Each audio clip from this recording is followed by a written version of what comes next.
Good morning, everyone. I am Dan Zilnik, a partner at EY.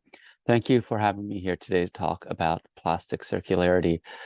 Before we get into the discussion, I do want to acknowledge that right now I'm sitting in Ontario, a few hours outside of Toronto, near the town of Westport, which is on the Rideau Lake system, which is the traditional and unceded territory of the Anishinaabe and Mississaugas and Haudenosaunee people, among many other First Nations in Canada. We hope that we can, in today's generation, be good stewards of the land the way that these people have been for generations that preceded us. With that in mind, I want to talk about plastic today, and specifically talk about plastic circularity, which is, the broader topic for today's discussion. And I think the reason why I was asked to present first is because of data. We have built a big database and a big consulting tool that really represents the 6 polymers in the world that represent 86% of global demand. And we've built out the scenario-based tool that really answers the very simple question: where are these plastics made?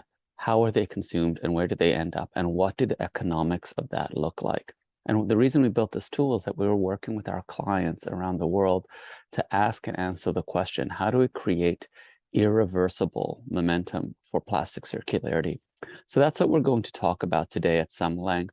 But I do want to start with maybe an idea that may not be intuitive for a conference like today's, and that is that plastic is a miracle. Plastic is a miracle. And I think we make a mistake when we treat plastic production as a villain or consumers of plastic as villains. Plastic is light, it's cheap, it's waterproof. It is not easy to shear. Can be very rigid, or it can be very flexible depending on the need. And without plastic, we'd probably have way more food waste in the world. Many medical devices that we need today, we wouldn't have. Many of us own rain jackets, wouldn't have it. Plastic is a miracle. But like all good things in the world, there are consequences for its use and its production. And what we have today is a market failure of the highest order. We price all the inputs into creating plastic: the petrochemicals, the energy, the human labor, and then we sell the plastic for a profit. So we're pricing the outputs. However, we're not pricing all the outputs. We're not pricing properly in most places in the world the CO2 associated with creating these things, and we're not pricing the impact of the plastic waste. So if we start with the premise that plastic is a miracle material, but we as humanity have created a market failure of the highest degree, then it becomes extremely important that we fix that market failure, and we start thinking much harder than we do today about how to create an irreversible momentum for plastic circularity. So today, my title of my talk is A Circular Economy for Plastic. And the key question I really want to ask and answer today is: how do we create irreversible momentum for a plastic circular economy? Now, I use the word circular economy purposefully here. I think too often today we are finding amongst our clients and among advocates for plastic waste reduction that people are talking about these circular business models, so reduction in use or take-back models. And what we're discovering is that most of them are not economic. And the circular economy has 2 elements. It's sort of a circular business case, and then it's something that makes money or creates value or maintains value in the molecule. And what we're seeing today is we're seeing a lot of ideas around circularities, although we're not seeing business cases that scale. And when you have a great idea that everyone supports and no examples of it working at scale, you have hope. You have hope. And hope is not a business strategy, and hope is not something you can scale across the world through every real economy. So for us, it's extremely important that we really focus on the math, science, and economics of how we create irreversible momentum for plastic circular economy. Now, there has been a public report where most of this data is pulled from that I'm sure Anna and her colleagues at POLYPROBLEM have already shared. But I encourage everyone to take a look. There's far more detail than what I'm going to present today in that presentation, and especially more detail on the economics. So how do we create irreversible momentum for plastic circular economy? So let's start with the reality today. And the reality today is that roughly 8% of plastics make it back into the plastic supply chain today. And under a business as usual condition, here's the good news: that number is going to go up by more than 50%. So we're going to go from 8% to 14% of the plastics produced going back into the circular economy. But the bad news is that 86% of plastics in 2040 will still be part of the take, make, waste economy. So that means those 86% of plastics that are going to be produced over the next 20 years will either be landfilled, incinerated, or leaked into the environment. So we'll end up in lakes, rivers, oceans, forests. And the truth is that this gap, what we call the circularity gap, is growing. And between now and 2040, under our business as usual scenario, that means 7.7 billion metric tons of plastic will be mismanaged. 7.7 billion metric tons. Now, I have a hard time fathoming what 7.7 billion looks like. So I did a little work to try and make this a reality. And if you took every human being on this planet today and put them on a scale and then multiplied the weight of humanity by 16 times, that is the amount of mismanaged plastic we're going to create over the next 20 years under a business as usual situation. Let that sink in. That's the challenge we're trying to deal with. And here's the truth. When I see a challenge that big, I get worried for us as a humanity, but I also, as a capitalist, get excited because there's a huge, huge problem that we need to fix, which means there are lots of opportunities to both do good and create an economic return at the same time. So how do we create that? Well, first, we need to know where plastic is made. And over 50% of the plastic in the world is made in Asia. So 30% in China, 21% in the rest of Asia, as it stands today. So really, Asia is the price setter on most plastics in the world. It's important to note that most plastics today are made from hydrocarbons. So in Europe, mostly from crude oil through oil refining in much of Asia and Europe. And in North America, largely from natural gas, so the NGL fractions, the natural gas liquid fractions. These make different plastics. There's different supply and demand. Also, in some parts of the world, plastic is made from coal, still to this day, where there's a coal to olefin supply chain. But mostly in the world, almost all of the plastic today is made from crude oil, natural gas, a small fraction coal, and an even smaller fraction from other plastics. And making plastic from oil and gas is extremely economically attractive today. Natural gas is relatively cheap, even under today's conditions. There's still abundant shale in North America in the form of, and naphtha via crude oil is typically a byproduct of refining. So even with oil prices going up so dramatically, the byproducts are going up, but not as much as the price for crude oil or for gas. So NGLs and naphtha are not rising as quickly as natural gas and oil. And the infrastructure today is highly integrated between refineries, upgraders, and producers of chemicals. So the producers of ethane are very closely integrated through pipelines with the producers of ethylene over a decade-long contracts. So this allows for co-location benefits, lower transport costs, and synergies. And there's a trend for oil companies to expand their business portfolios into petrochemicals. So now, increasingly, not only are these co-located and highly intertwined contractually, but increasingly it's the same producer of oil and gas who's producing petrochemicals and plastics. The economics for making plastics from oil and gas is economically attractive, even under today's high-priced commodity scenarios. So let's talk about these economics further. If you look at the global supply of plastic, as you can see, it's predominantly made in Asia, as we spoke about earlier. And the 6 polymers that are listed here are the 6 polymers that are 86% of global demand. PET, that's what plastic water bottles are made of. PP, polypropylene, HDPE, and LDPE are probably the most commonly used plastics in the world. So those are the ethanes, the high-density polyethylene, and low-density polyethylene. PET is a slightly different plastic, and polypropylene is highly used in many industrial and commercial uses. And the cash cost of virgin polymers, as you can see, there's quite a big spread depending on the geography. Now, what drives this change in cost? And honestly, the short answer is feedstock. The feedstock, so that's the ethane, the propane, these are the main things that drive the cost. If you look at something like high-density polyethylene, the bulk of the cost to create it is to take ethane out of the ground and turn it into ethylene. So really 2/3 of the cost.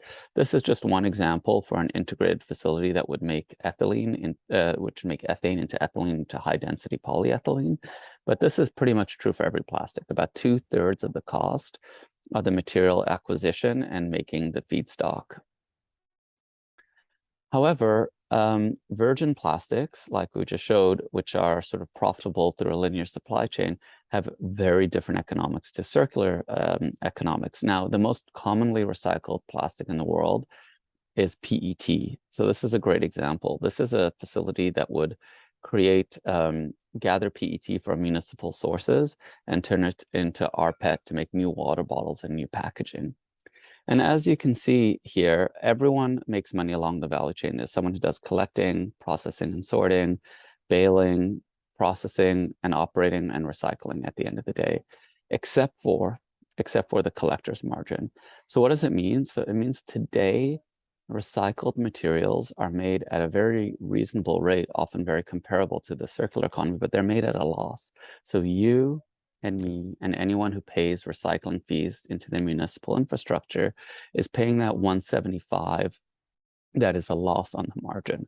So if it weren't for public sources of funding and public infrastructure, recycling would be uneconomic for plastic in most places in the world.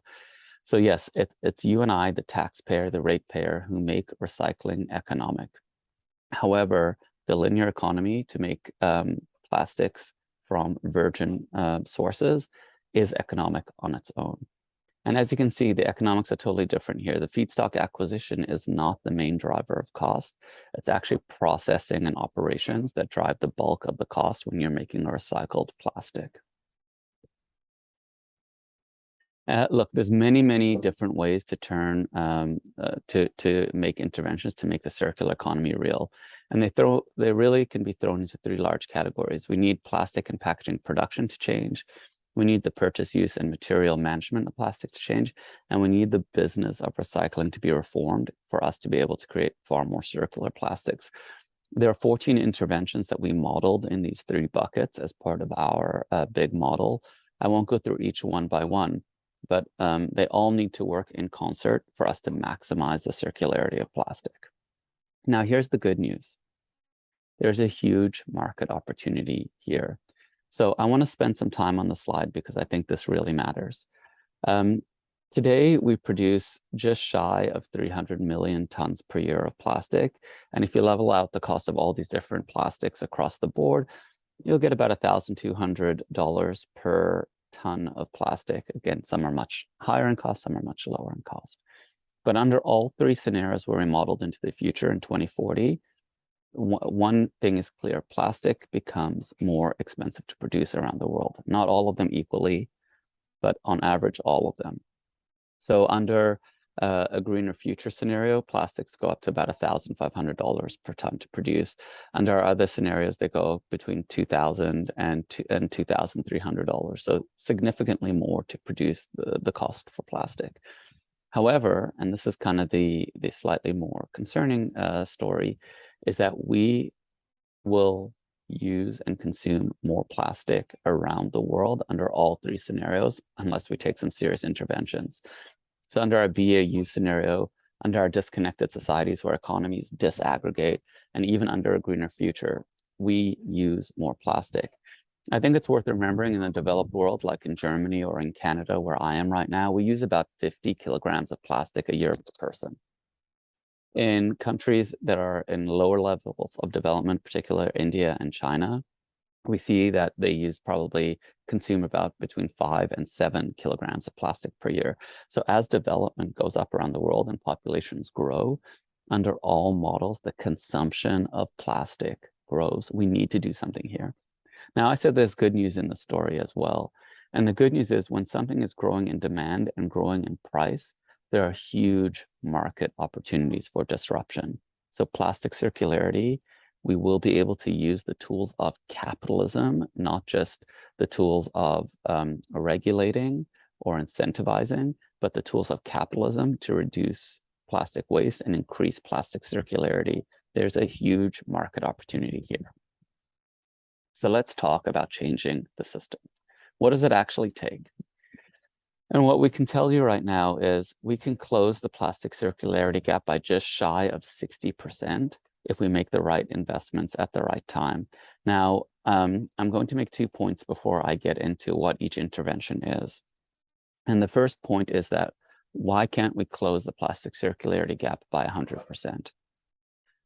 Firstly, there's some very exotic plastics that are just not recyclable or are extremely expensive and hard to recycle, that even in our most extreme models, the economics don't flip towards the circular economy. It still would make more sense to make them through a linear system.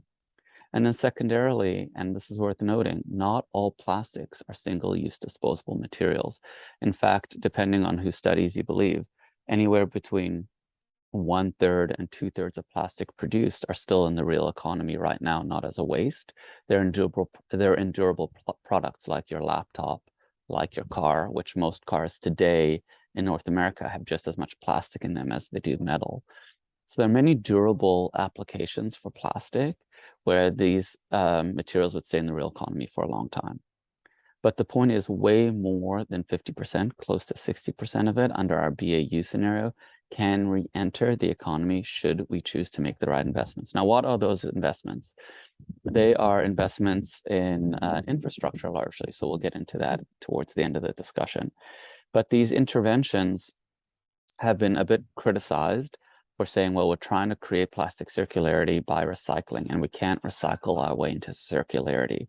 I actually agree with that statement. We cannot recycle our way into circularity, but I also stand behind our findings. And now, why is that? If we just want to build far more recycling facilities and expect people to recycle more and industries to recycle more, and that'll create plastic circularity, it won't. We cannot recycle our way into circularity. But if we treat recycling as an outcome of the correct investments, then absolutely plastic circularity will occur through many forms of recycling. So let's talk about that. We see the biggest intervention comes from chemical recycling. Chemical recycling is rather than taking a plastic and heating it, sorting it, shredding it, transporting it, heating it, and reforming it, which is mechanical recycling. It's actually taking the polymers back into their virgin polymer state and rebuilding them up. Now, for chemical recycling to be real, we need two things. We need time. We don't see these technologies ready for prime time today. We see them starting to make a real intervention around 2030, so we need sustained investment. So the decomposition and purification technologies that we're most excited about and seem to be most economic in our model would also require smart decisions in collection programs, in consumer incentives, in education, and design for recyclability. Even chemical recycling is hard to do if you have exotic plastics that are layered on top of each other. So we need all these other things to unlock the outcome of chemical recycling. Mechanical recycling in Europe and in North America are quite advanced. In the developing parts of the world, far less advanced. There are huge opportunities to just put basic mechanical recycling systems in place. Better collection programs, consumer incentives, education, design for recyclabilities are requirements to make that work. Even where I sit in Canada, we're capable of recycling about 13% of the plastic we consume.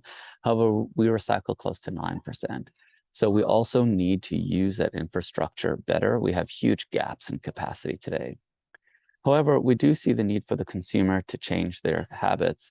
And while we modeled out several different consumer incentives, the thing that reduced consumption the most is a plastic tax, making plastic more expensive. Now, this can look like a lot of different forms. It could be a plastic tax at the point of production. It could be a plastic tax at the point of consumption. And if it's a consumption-based tax, it can be much more targeted towards single-use packaging and other single-use applications. However, the broadest plastic tax that we modeled would take consumption down by about 13%.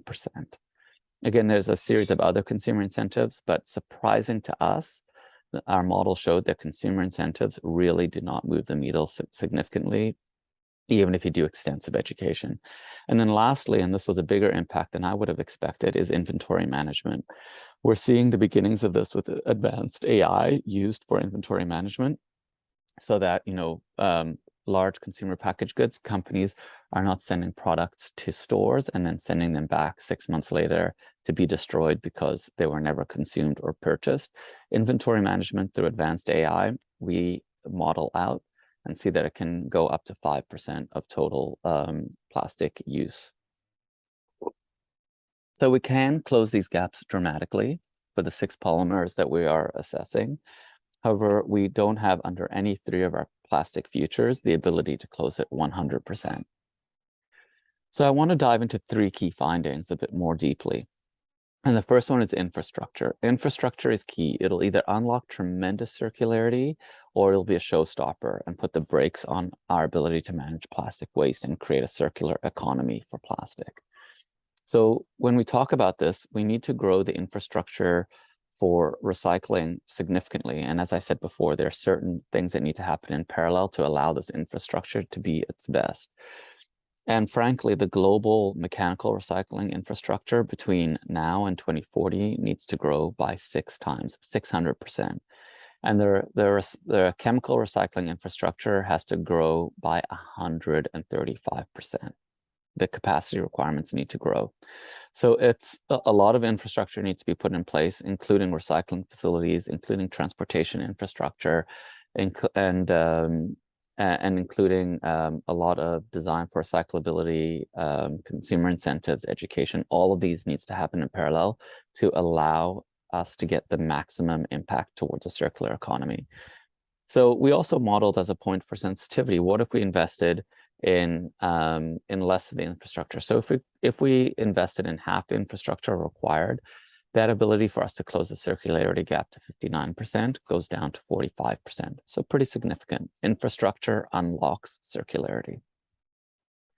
Finding 2, there are opportunities to pursue all plastics in the world in all regions. However, if we're asking the question, where can we get the most bang for the buck? Where are we most economic, and can we transform the most volumes from a linear economy to a circular economy? It would be to focus on PP, polypropylene, PET. Again, that's the material that most plastic water bottles are made out of, and PE, polyethylene. And to focus in Asia. Those are the 2 largest opportunities. Geographically, Asia is the largest opportunity, and these 3 polymers are the largest opportunities. And to give a sense of scale, here, there's an opportunity to pursue all, but the opportunity grows and grows over time by volume. But PET remains the biggest plastic that can go back into the circular economy. The HDPE and LLDPE, so those are the polyethylenes, remain also big opportunities. But polypropylene, surprisingly, over time, becomes a bigger and bigger opportunity space. And today, in most places in the world, we are recycling polypropylene in the low single digits, between 0 and 3%. It's amazing here in North America, if you were to take a mixed bale, once you've taken the plastic 1 and 2 out, and you have your mix 3 through 7, on average, 20 to 30% of that will be single stream polypropylene, and yet we still don't have recycling facilities for polypropylene in most places in the world, particularly here in North America. Asia, PET, PP, and polyethylene are our biggest opportunities to invest. So again, as you can see, the bulk of demand for plastic is in Asia. Again, I want to be careful that we're not trying to blame developing countries for using plastic. Per capita, today in the developed world, we use far more and consume far more plastic and far more plastic packaging. Let's be clear about that. But because there's so much greenfield opportunities in Asia to create a circular economy, the opportunities there are far more economic than in areas where we've got existing infrastructure that would need to be revamped.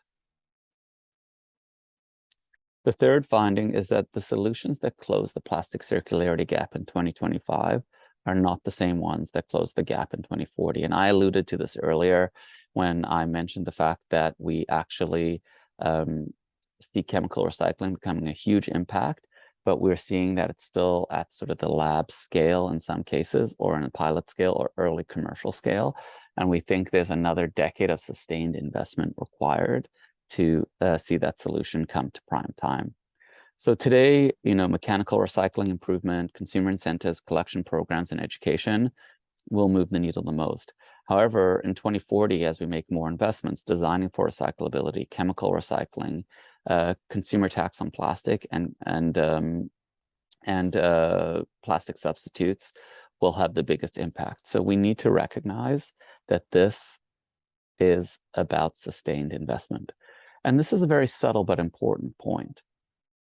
I'm not convinced that the financial systems we have today have all the tools we need to invest in plastic circularity. And what I mean by that is, if I'm a banker and I have a fiduciary responsibility to bring money back to the bank on our investment, and my choice is between investing in some software company that has a return on investment in 4 or 5 years at 10, 12%, or in plastic circularity that's going to take 10 years to occur, and you'll get your returns at 4 or 5% in 10 years' time, I'm not convinced that I would be able to, as a fiduciary, invest in that plastic recycling technology.